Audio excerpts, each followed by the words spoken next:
Bernard and his wife Sarah at our table, and they were both participants in the fashion show. Also, shout out to Les Norman, host of Breaking the Norm, who also walked the runway. I spent some quality time with Iko Para. Had a chance to hang out with him for a while. A couple of players, current players from the KC Current, were also in it. Several Chiefs cheerleaders, Roger Espinoza, great people that came together. And let me tell you, there's two things that's hard to do to me. Number one, it's hard to surprise me, and number two, it's hard to get me. It's hard to leave me without words, to leave me speechless. And before it was my time to go up there and announce the fashion show with Jillian, they called me up on stage and made a special presentation. And man, they got me. I did not know that was going to happen. I didn't realize it was my 10th year in a row doing the Challenger fashion.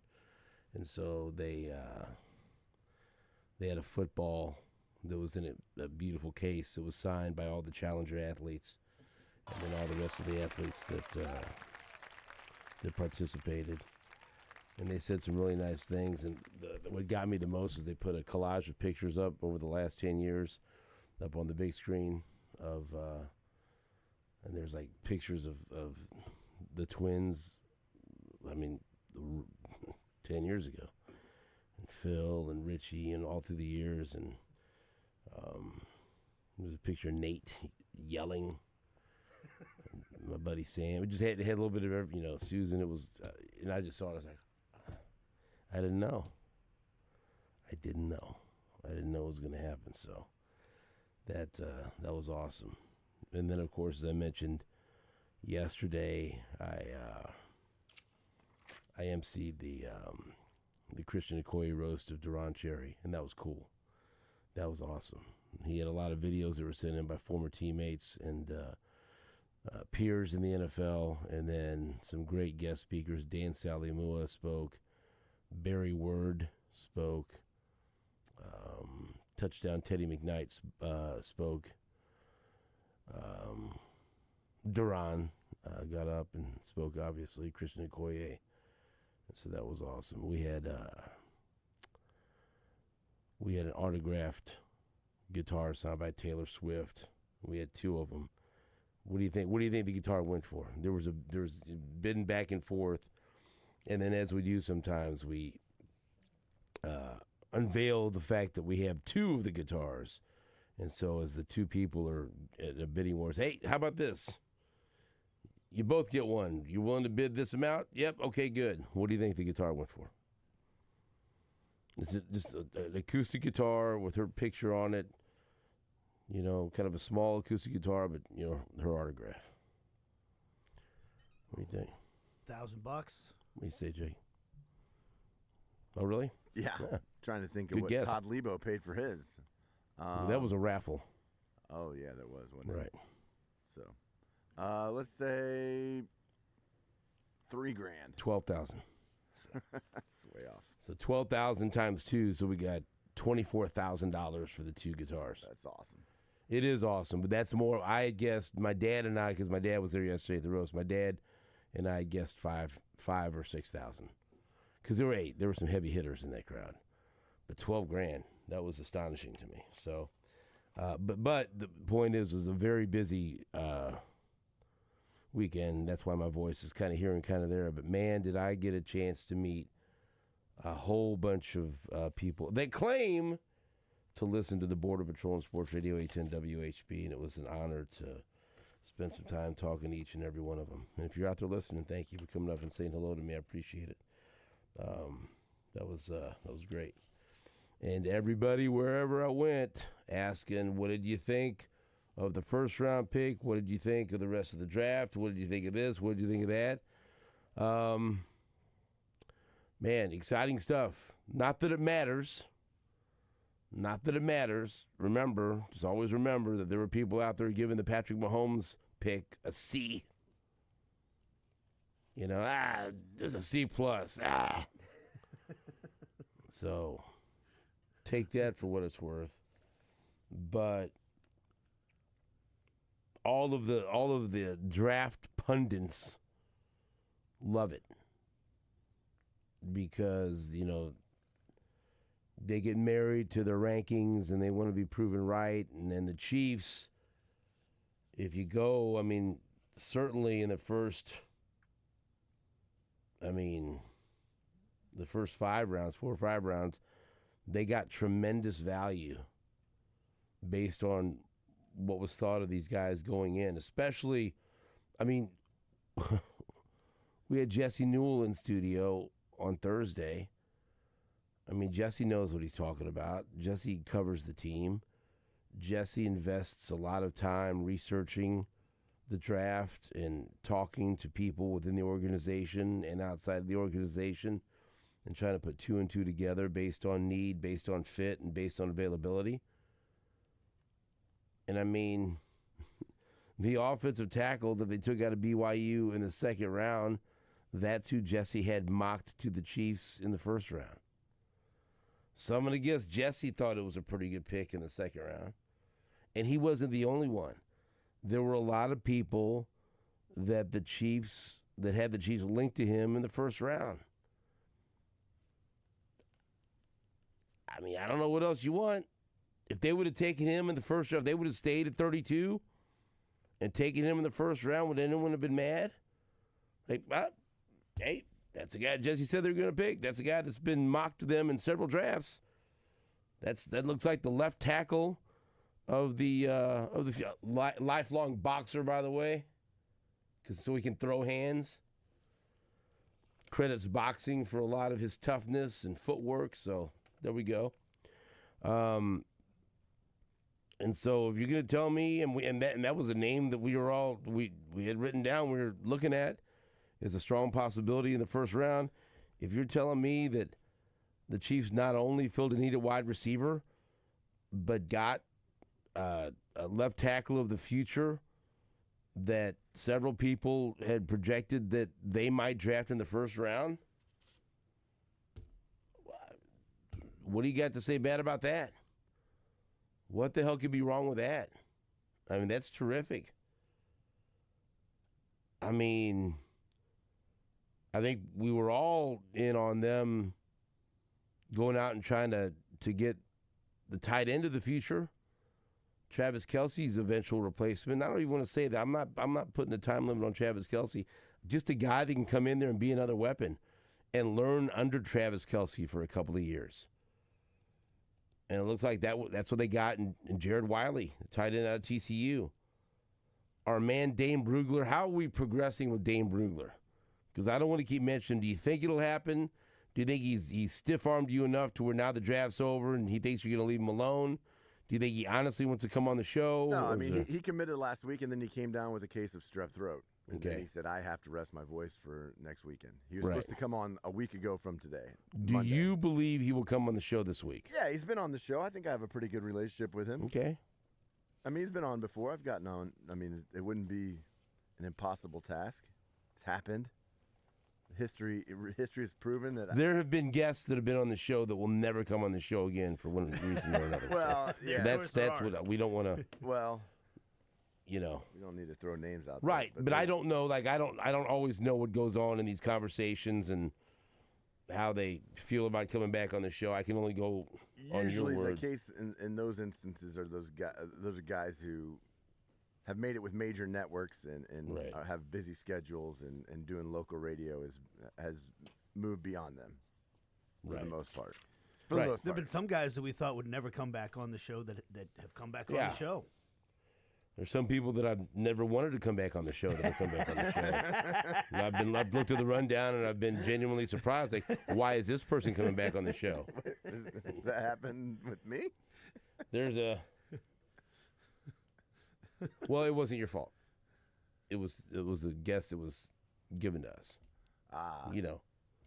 Recently. Yes. Okay. Yes. Yeah. There's Schwartz's nemesis. Yeah. Yes. There's a newly added person to that list that I texted you last week, and I said, "Do not ever book him on the show again." Sure. Ever. Is that right? That is. And what was your response? Yes, sir. He won't be on the show again, will he? See? So it's a living, breathing thing. And so, but I like Dane Brugler a lot. And so I just wanted to make sure everything was good with Dane Brugler because he's one of my favorite draft experts. So we're good? We should be. Sounds like he really loves at least one of the picks the Chiefs made. I have all the confidence in the world. That's what scares me. Yeah. You know what I mean? Yeah. The overconfidence sometimes rattles me, you know. I can send you our dialogue. But he loves the Jaden Hicks pick, the safety out of Washington State. Mm-hmm. And okay, all right. Again, a value pick that I saw him, a lot of people had him going as high as the second round. And, you know, we're talking about a value pick. And sure, they could use another safety. Mike Edwards was a very important piece of this defense last year. Okay? And so, was it their biggest pressing need? No, but you need him. They got him at 133. Dane Brugler had him graded as the 39th overall prospect. Dane Brugler, and again, it's one guy. He writes for The Athletic. He comes out with my favorite draft publication, The Beast. He had him rated as the best safety in the class. By the way, every player that was drafted was mentioned in The Beast. So there wasn't anybody like, oh, well, this came out of nowhere, because you'll have that occasionally. Dane Brugler had him ranked as the number 39 overall player in the draft. Pro Football Focus had him ranked as the number 54 player in the draft. And Daniel Jeremiah had him rated as the number 78 player in the draft. And the Chiefs got him at 133. Oh, I mean, all right. Okay, I mean, you could pick things apart, but if you're Dane Brugler, Pro Football Focus, Daniel Jeremiah. And I mean, as far as national guys, I think Dane Brugler and Daniel Jeremiah are the two guys I pay attention to the most, I think. I mean, what about you guys? Who are you go-to guys? I mean, I think Brugler and Jeremiah are the two that I trust most, that I enjoy most, I think. Jeremiah is probably my number one, the mock draft I pay most attention to. And yeah, Brugler's great too. I mean, I love both of their in-depth work. I mean, obviously I'm a big Mel Kiper Jr. fan, as you know. But of course you are. Outside of that. Nick. But I mean, that's, Dane Brugler's great. And I listen to Daniel Jeremiah's podcast religiously. He's awesome. So I'm on board. I mean, that's some serious value. Serious value. Yeah. And I'm with you. They can use safeties. I mean, it seems like safety gets hurt every year for the Chiefs. You need depth. I mean, Cook's coming back from a bad injury. They lose Mike Edwards. I mean,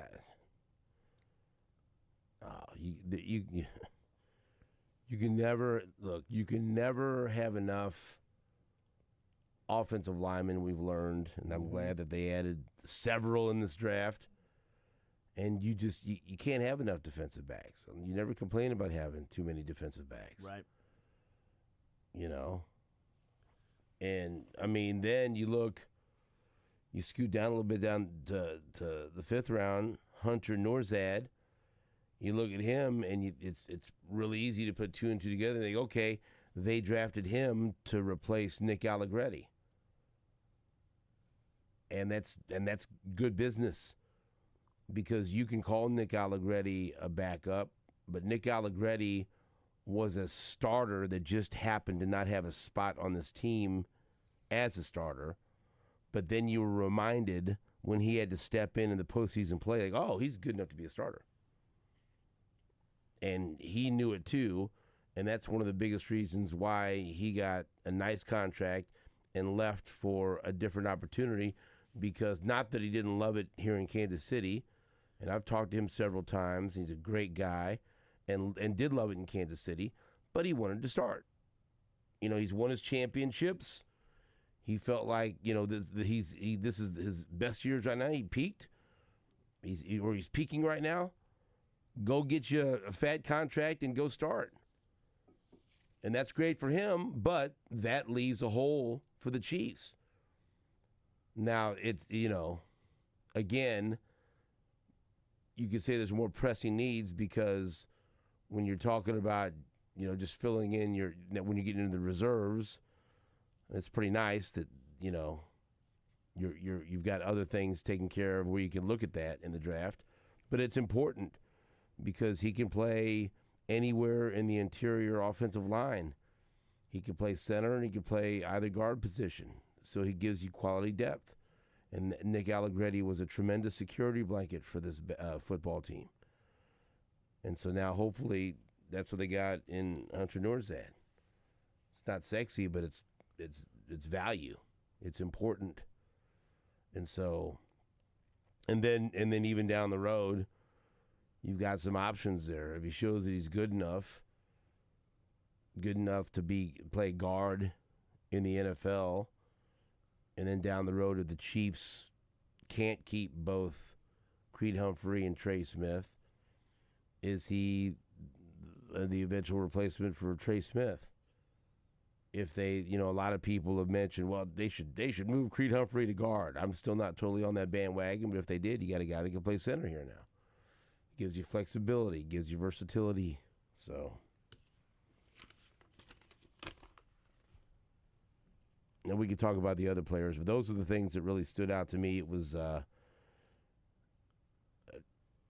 the board fell to them in a way where they were able to capitalize and not only fill needs, but get some real value based on big boards across the NFL landscape. And again, does that mean this is going to turn out to be an A? No.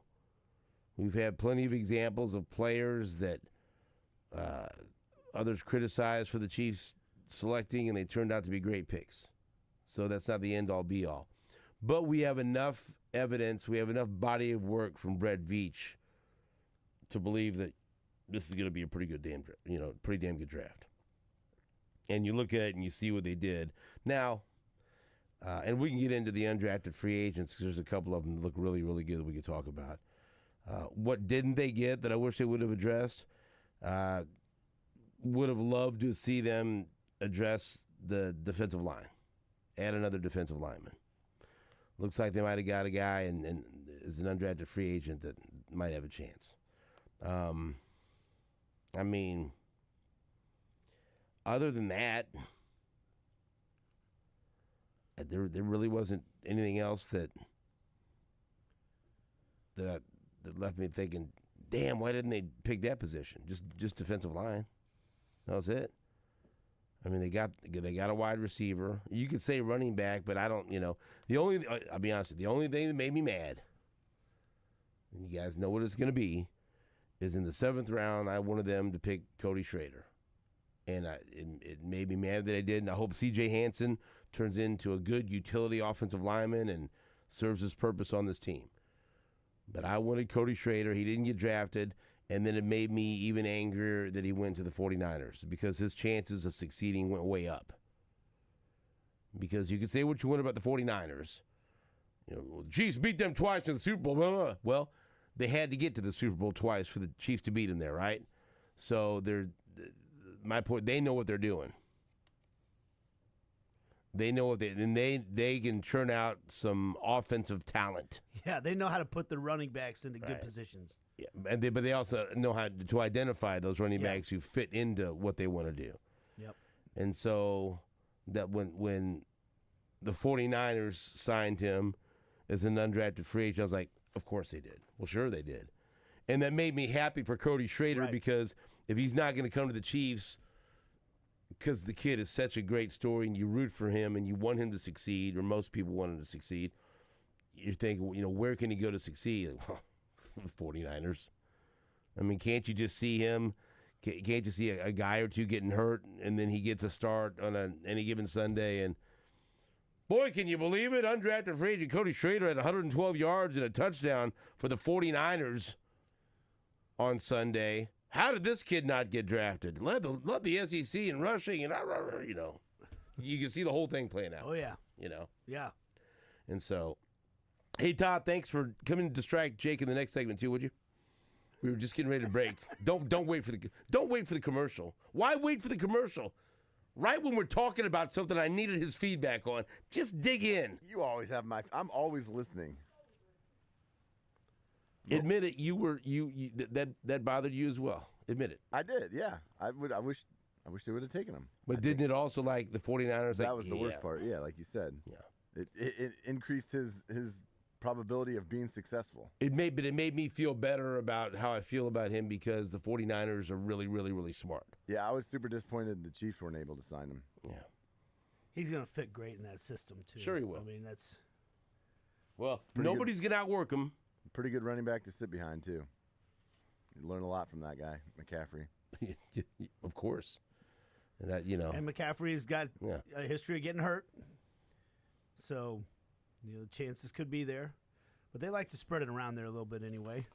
So that's a good spot for him. Really good spot. Good for him. Yeah. Good for him.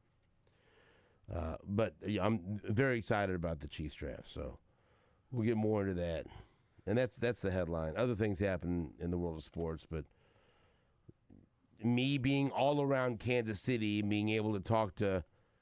I feel like I talked to everyone in the city this weekend. Draft. I was surprised more people didn't bring up the Royals. I know the Royals lost the series to the Detroit Tigers over the weekend, but still. Draft. Chiefs. And why wouldn't you? So, there you go. We got Nate Bukaty back. Jake's kind of paying attention. Feels like it's off to a strong start on this Monday. Let's go. We'll be right back after this on Sports Radio 810 WHB.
Shoot, a lot of emotions, a lot of crying.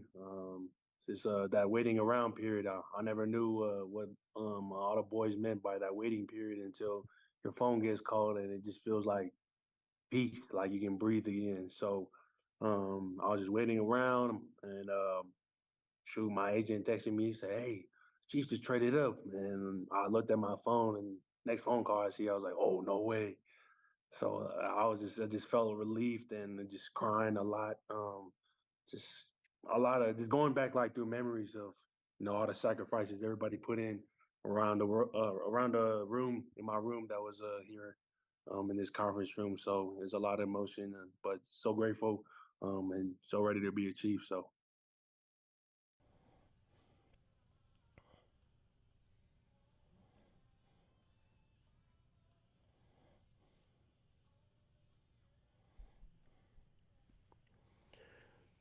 Brett Veach traded up one spot to get his future left tackle because he absolutely cannot help himself.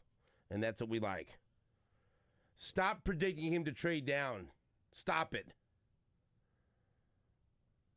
I kind of like the idea he might trade down. Do you know who you're talking about? Hey, Brett, we're up next. We don't really need to trade. We don't need to do what? Okay, then. Yeah, we just traded up one spot. All right, then. Thank you. Hey, man, he sees his guys and he gets them. Whether he needs to or not, that's what I like. Screw it. I don't know if I've ever seen that before. Just one spot. What's the problem? Nothing. It's just great. It's like, okay. You should be complaining about that. I'm not. That I think it's great. aggressiveness. I think it's great. Attack mode. Get your guy, man. I just can't believe the teams that are willing to still trade with him. All right, play-by-play, man. Go ahead and give us the perfect pronunciation of the new left tackle. Oh, man, I like this one. Go ahead. Kingsley Suamataia. Mm-hmm. Huh? Say it again. Suamataia. Yeah. I think so. Jake, let's hear it. No, Jake, do not. Jake, play like something. Kingsley Suamataia. No. Kingsley Suamataia. Yep. No. I got it. Play a different pronunciation, I please. think there's a few syllables missing there. Nope. I'm going with the jam chuck. Suamataia. Beast. How about just Right. Beast? Right. I'm just going to call him Kingsley, yes. Yeah. Is that right? Kingsley. So Kingsley's a great name. It is. It's a great name. You're right. Suamataia. Yeah. Suamataia. We just got to keep working at it, that's all. Suamataia. It'll become second nature soon enough. I believe with names like that, you just the biggest thing to remember is to pronounce all of the vowels. You know? Suamataia. Hmm? Is that it? Yeah. Suamataia. Because there's that A-I-A at the end. A-I-A. Kingsley Suamataia. That's not it. Stop, please.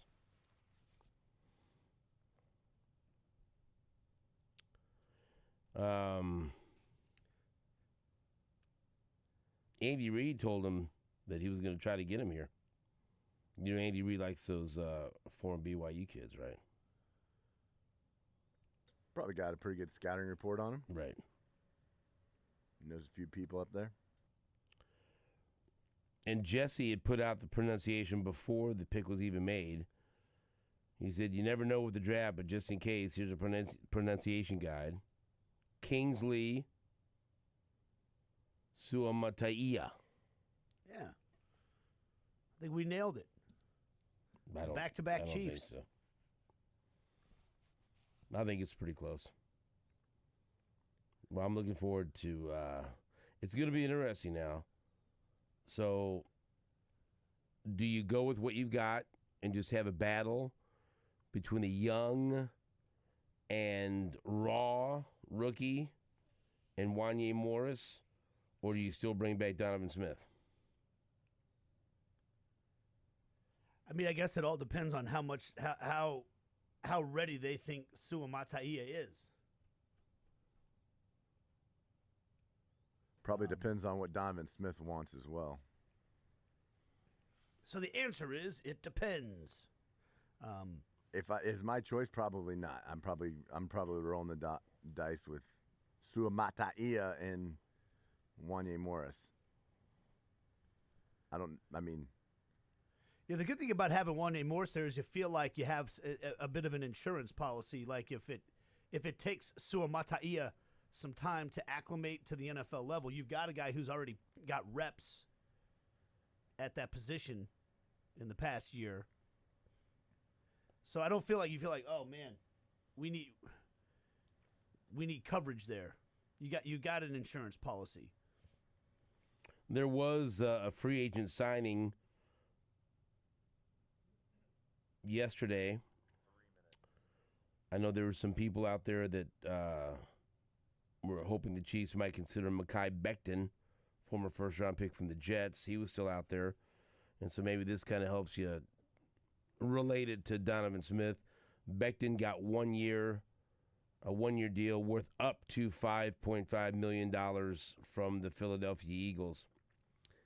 Still only 25 years old, number 11 overall pick of the Jets back in 2020.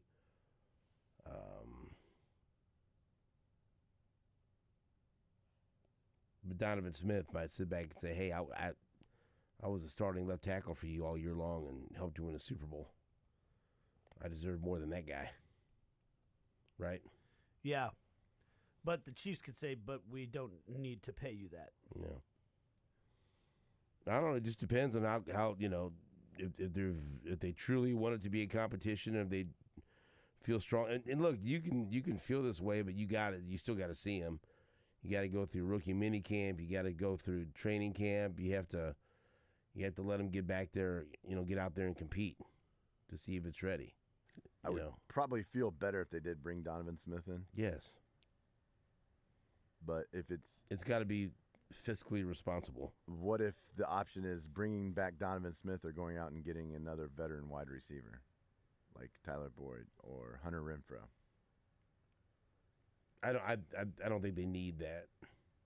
I would take it. I mean, I'm not going to turn it down, but especially with Rice being out probably 4 to 6. I have to know what they think, though. If they think, hey, we love this rookie at offensive level, but he's not ready, and we're not going to throw him to the wolves yet. It's impossible to answer this without truly knowing what they think. If they feel like, you know what, we can go with him right away, or he can compete for a spot right away. And if they feel that good about him, that's one thing. But maybe they don't. Maybe they feel like, yeah, this is the left tackle of the future. He's our guy, but he's not our guy week one, and that's okay too. Right? That doesn't, he doesn't have to start week one. I don't. If you're going to start complaining about that, and maybe that's just not in the cards, and maybe that's the right thing to do. Maybe they're going to develop him, and he will be the left tackle of the future. And in that case, it's more reasonable that you want to bring back Donovan Smith. I don't know. Yeah, according to Spotrac, they have $19.2 million in cap space right now. They can do what they need. Yeah. So. Like you gonna say anything? Or you're just gonna... I mean, Kingsley seems like a freak to me. I mean, like I don't know. I don't know how long it takes a guy to get NFL ready, but I'm ready to see him start at left tackle. And that's a really tough task. It might be one of the toughest positions outside of quarterback to have a rookie come in and play. I mean, it's just not athleticism. There's so much technique involved, and it's just the next level. And you're going against the best pass rushers in the league on that side. You look at I think we talked about it a little bit last week. The tackles that were drafted, even in the first round last year, I mean, they all struggled. And I think the least amount of sacks that were given up all season by any of the first-round draft picks was the kid from Pittsburgh, and he gave up 4 sacks. And Jesse did make a point. Patrick Mahomes, his mobility and his elusiveness and the ability to get away from a sack helps quite a bit. And Donovan Smith only allowed 2 sacks. So, yeah. I mean, I guess it didn't feel like Donovan Smith was great. It didn't feel like he was bad. No, I mean he You had don't a lot have to be great. He had a lot of penalties, You but can't be bad. right. He didn't. Yeah, have maybe any- if you could sign it for a 1-year deal and that allows Suamataia to study under him for a year. Yeah. I would feel That's better okay. about He's that. young too, right? Right. Isn't that one of the big stories? Is that both the first 2 picks that the Chiefs took, not only do they have tremendous upside, they're young for this draft class, if I remember correctly. Yes. So, that maybe gives you a little more leeway to say, hey, let's give him a year to develop some, confidence, get his feet under him at the NFL level. And the other part of the equation is, how do they evaluate the reps from Wanye Morris last year and what he's done this offseason to improve? Mm-hmm. Are you comfortable with him holding the spot? Right? Yeah. And we don't know what their internal evaluation is on that. He had his good moments and his bad. Yeah. But I feel like they're just, I think they knocked it out of the park with this draft. And they came in with a good situation where we felt like there were 2 positions they really needed to address. And they did that, and then they were able to sprinkle in some other players that'll probably end up contributing to the team down the road in a very positive way. You mentioned, getting a safety that's that highly regarded. One guy that I didn't hear you mention, at least this today, this Jaden Hicks. He seems like he's right in the profile of the kind of corners that they like to bring in. Big, strong, physical, can get. Jaden Hicks is. I'm sorry, I meant Kamal Hayden. I was looking at the wrong guy, but Kamal Hayden, big, strong, physical guy that can play some press coverage. Seems like the kind of guy that they get value from at the cornerback position. Yeah, I'm not worried about that. I'm not worried about the secondary. They're good. Yeah. And there's every reason to believe that they're going to get max production out of these 2 draft picks because that's what they do. Yeah. They have a long trail of success when it comes to drafting defensive backs in any round and developing them and turning them into players. And so why wouldn't you think that's going to happen with these 2? We'll take a break back after this on WHB.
I was looking at an article, the much too early draft big board for next year to see where they had Luther Burden. And they had him at number 25, which infuriated me, but fine. He's still on it at Yahoo Sports. But Charles McDonald also had a lengthy write-up and graded everyone's draft. And so I said, okay, while I was just looking at this much too early big board, let me take a look and see what Charles McDonald from Yahoo Sports had to say about the Kansas City Chiefs draft. And I will tell you, as I look at the AFC West for what Charles McDonald had, Denver Broncos, he gave a D, which is, you don't really usually see a grade that low. Everyone usually gets a B or C. He said, sorry, Broncos fans, no way to slice this. Broncos made some fantastic selections on the second and third days of the draft, but taking Bo Nix with the 12th overall pick is a head-scratcher. Nix wasn't a prospect who was highly in demand, and his ceiling appears limited in the NFL. And there were many teams that did not have him as a first-round grade. So, but Sean Payton feels as strongly about Nix as he did Patrick Mahomes, and sees a lot of similarities. He's a good liar. And some of the similarities that Sean Payton sees, they both have two arms. They both have feet. They both have ears. Five fingers on each hand, I believe. They both have hair. They both walk. They both played college football. Yeah. There are, so my apologies to Sean Payton. Many similarities. So Almost too many to count. yeah. Kansas City Chiefs, A.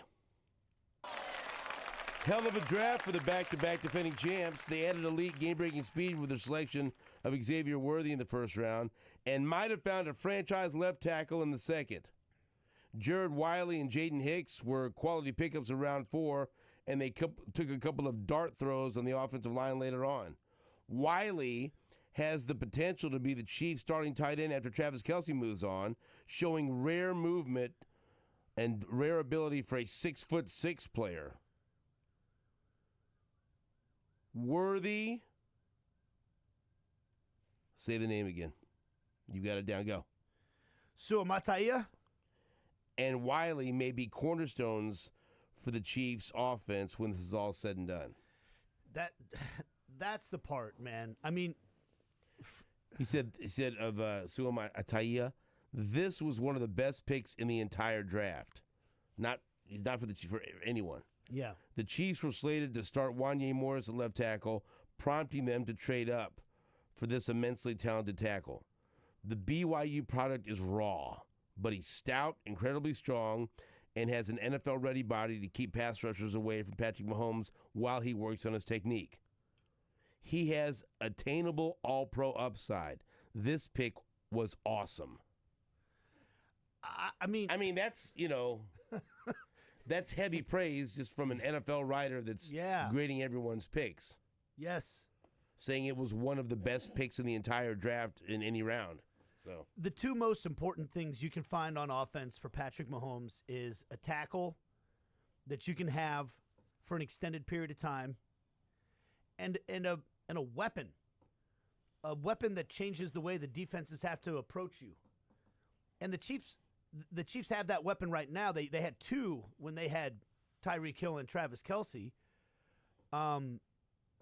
They have just had Kelce here and last year, he was banged up through the season.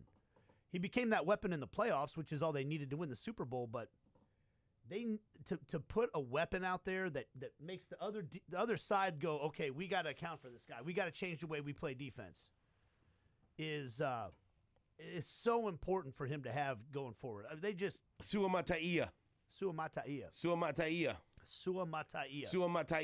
if we say it enough, it'll just roll off the tongue. Suamataia. Who? Suamataia. Yep. What? That's what I used to have to do. Oh yeah, trust me. That's how I used to study for tests. Yeah. When I try to, try to remember answers and just repeat over and over again like I was crazy, which I am. Repetitions. It would work. I have to do that for a lot of names when I'm calling these soccer matches. Oh, yeah? Yeah, there's a lot of weird ones. Weird's not the right word. Different from what we're used to. No, you said these soccer players are weird. Well, that's true. No.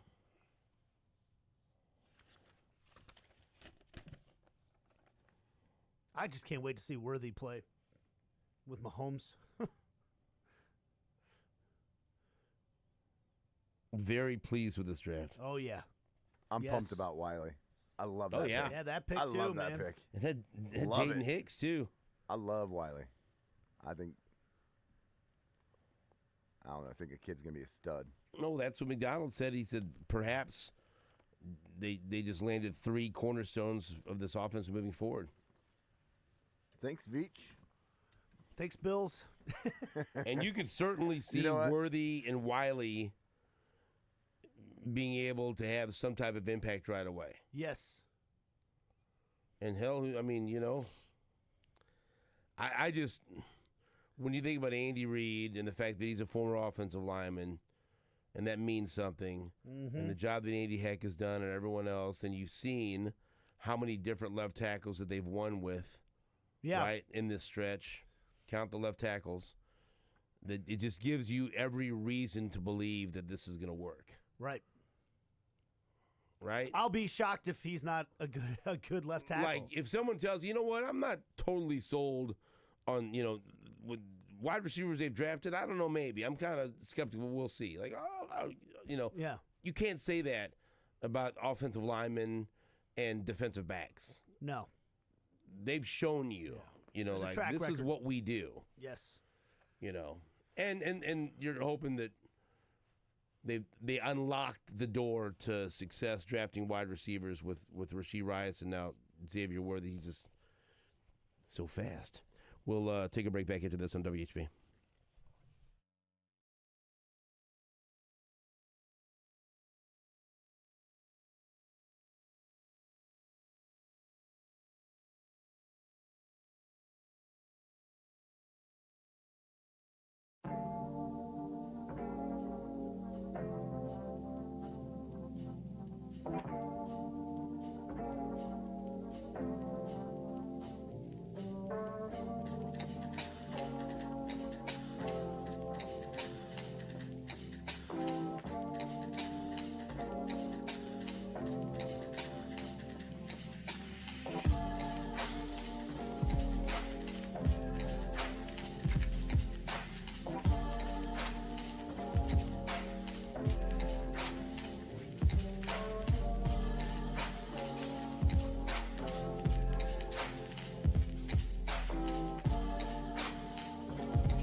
Presented by Walker Medical Linen Services, locally owned and operated, and HLAC certified, meeting the highest industry standards. Walker has partnerships with hospitals, surgery centers, and medical clinics in and around the metro area. Walker Medical Linen Services in Kansas City and online at walkermls.com.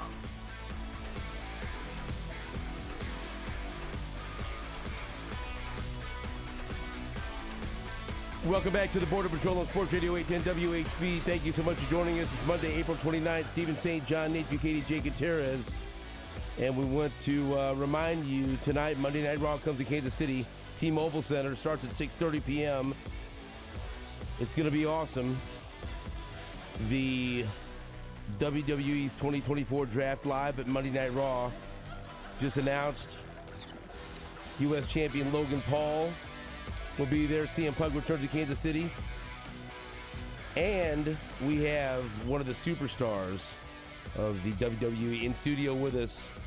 Joining us right now, Liv Morgan is here. Liv, good morning. How are you? Good morning. I'm doing so great. Thank you for having me. How are you guys doing? Doing great. Thank you so much for coming in early Of course. to join us Happy and to say be here. hello to Kansas City. Hello, Kansas City. And so this is very exciting tonight, Monday Night Raw. And so for people that are still wondering if they should go, tickets are still on sale. You can get great seats right now, access.com and at tmobilecenter.com. We want everyone in Kansas City to come out tonight, right? It's going to be a great great night. We always put on an amazing show, but we have an especially amazing show tonight for Kansas City. Like you said, tonight is the continuation and the finalization of our 2024 WWE Draft. On Friday night, we started it, and I was the first female drafted to Raw. Thank you. And so tonight we find out the culmination of, our new rosters. It's like the Wrestling New Year right after WrestleMania, so it's going to be a great show. Take us through. It was thrilling to watch you attack Rhea Ripley on your revenge tour. Let's talk about that if you I could don't talk mind. about that all Well, please day. go ahead. The stage is yours.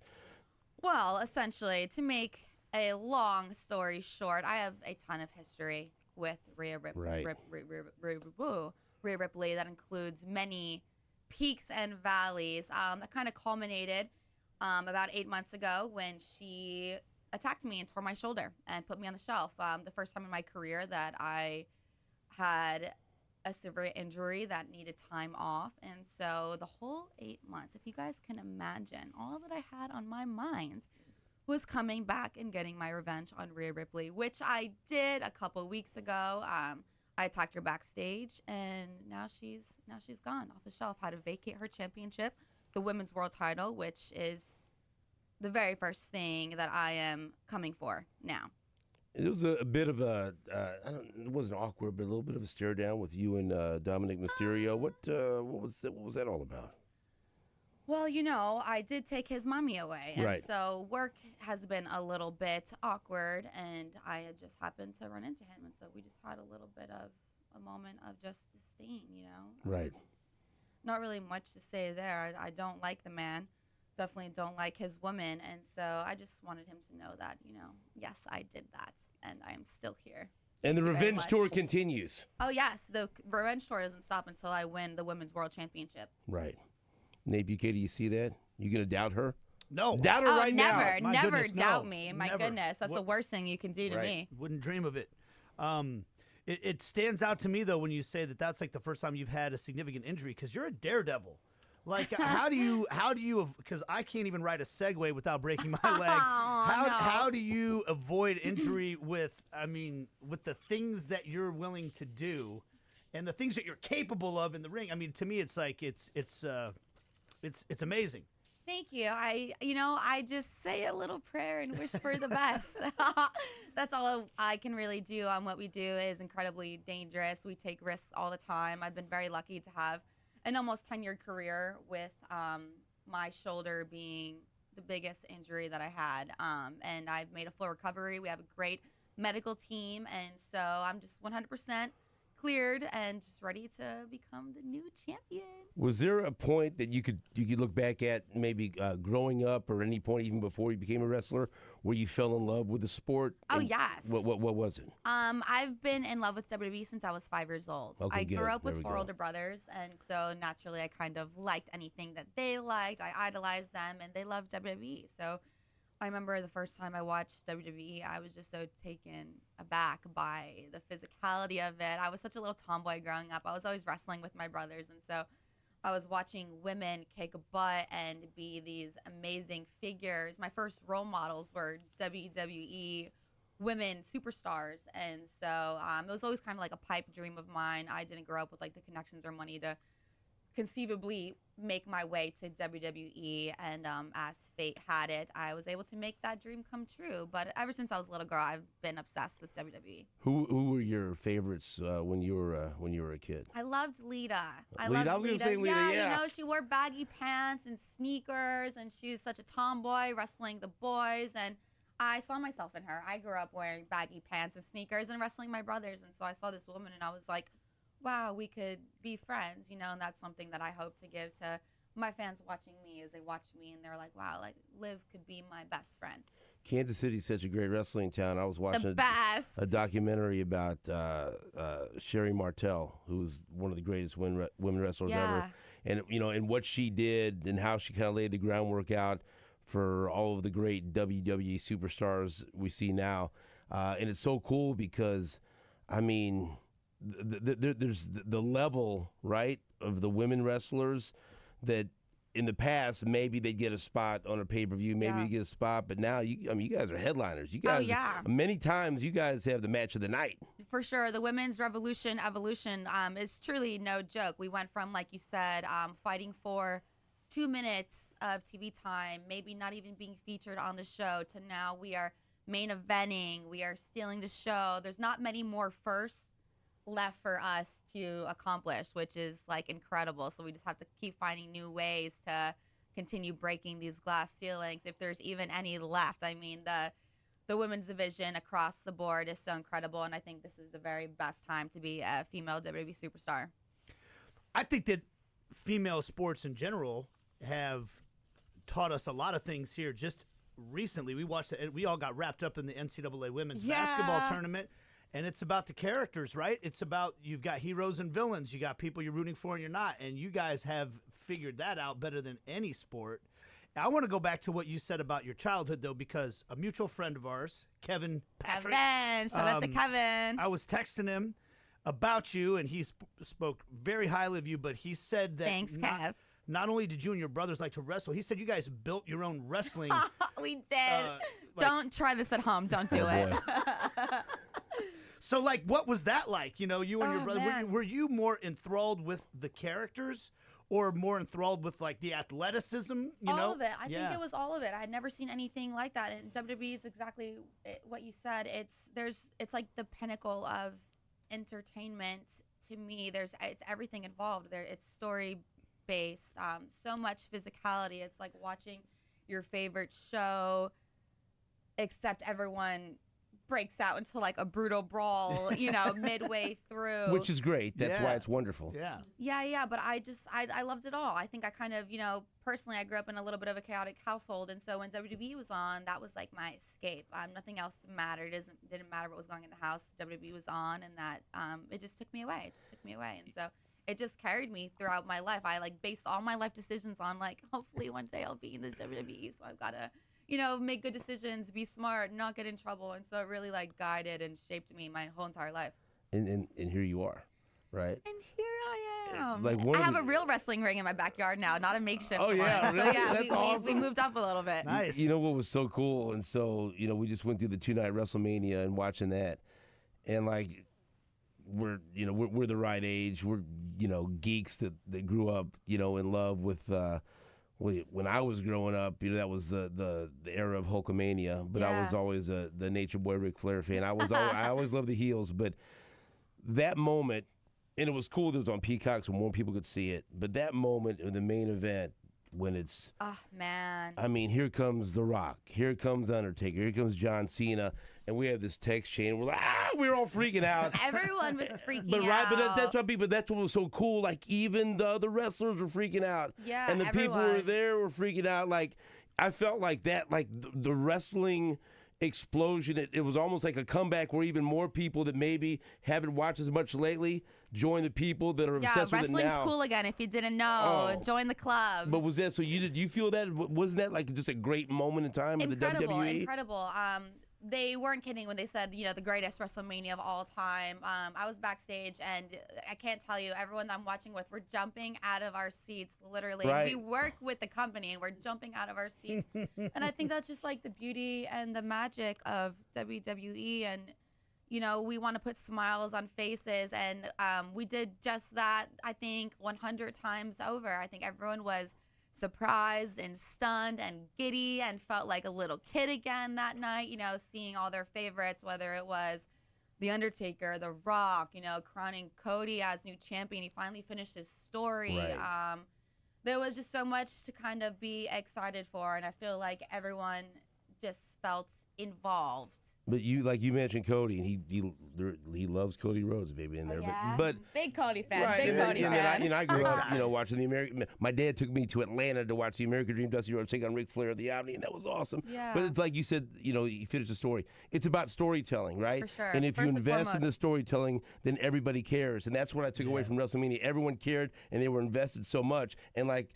With what you're doing and your revenge tour, it's great storytelling. People care, and that's the connection. It makes you feel like a kid again, but it makes you feel invested in this, and then you get the payoff like that, and there's nothing better. Oh, yeah, and I mean, the revenge tour is just getting started, so if you don't like it, cry about it. But That's if right. I were you guys, I'd watch me. Right. The other thing that's phenomenal about WWE, watching with my buddies, I work doing soccer games around the country, and a couple of the producers that I work with are huge WWE fans, and they watch it from the production standpoint. Yeah. And they are adamant. They're like, there's not better production quality in the world of professional sports than the show that you guys put on.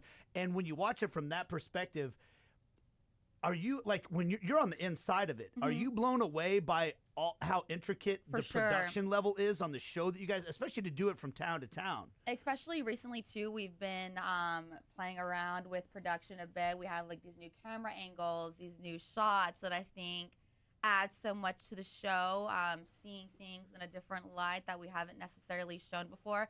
But, yeah, everyone works so hard. It's not an easy feat to do this show to show, between the building, the setup, getting the right camera angles. Our crew is the best in the very world. So always thank you to them. They're like the unsung heroes of what we do. Really, the show doesn't go on without them. And so yeah, the very best production.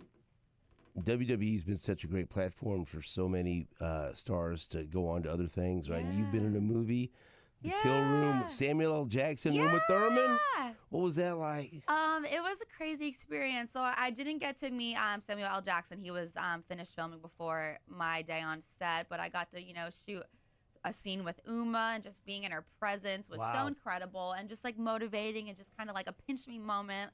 Like, oh my goodness, how am I here? But yeah, that just shows, just the testament of how huge and global the WWE brand is, that little Liv Morgan was able to have a spot in this movie with these iconic Hollywood film legends. I was very grateful for WWE allowing me to kind of try to create a little space for myself in that world. But it was amazing. It was inspiring, and she's so beautiful and stunning in person. I was like, whoa. You know what I admire so much about all the athletes in the WWE, the unbelievable schedule, the bumps that you take. You're here at 7 a.m. talking with us. Happy to. I mean, but it's you have to really. I mean, it's you have to love it. I would think, right? For sure. But it's not just in the ring. It's out of the ring. It's all encompassing. It's so much more, and that's what I was kind of like, touching on before. WWE is so much kind of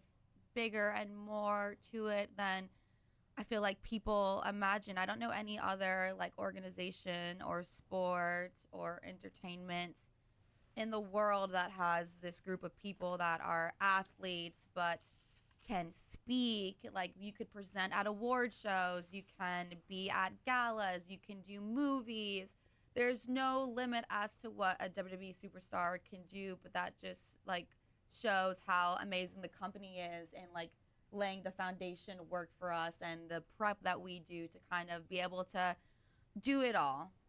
So for anyone out there that's on the fence, should I go to the big show tonight? What do you tell them? What are they going to see? 100%. Bring your mom, bring your dog, bring your uncle. I don't know if your dog could get in, Yeah, so maybe actually check on that. don't bring the dog. No, they cut us off with that. Maybe dog. maybe a service dog. Maybe a service dog. Absolutely. But between the pyro, the people, it's such a high energy event that even if you haven't watched, you can go there tonight and have so much fun with your family and friends because the energy is so high. It's hard not to be involved. You know, everyone's cheering or everyone's booing, and it's so encompassing with the whole arena that you just want to join in, even if you have no idea. So even if it's your first time, I think you'd have such an amazing time, and we'd make a new fan out of you 100%.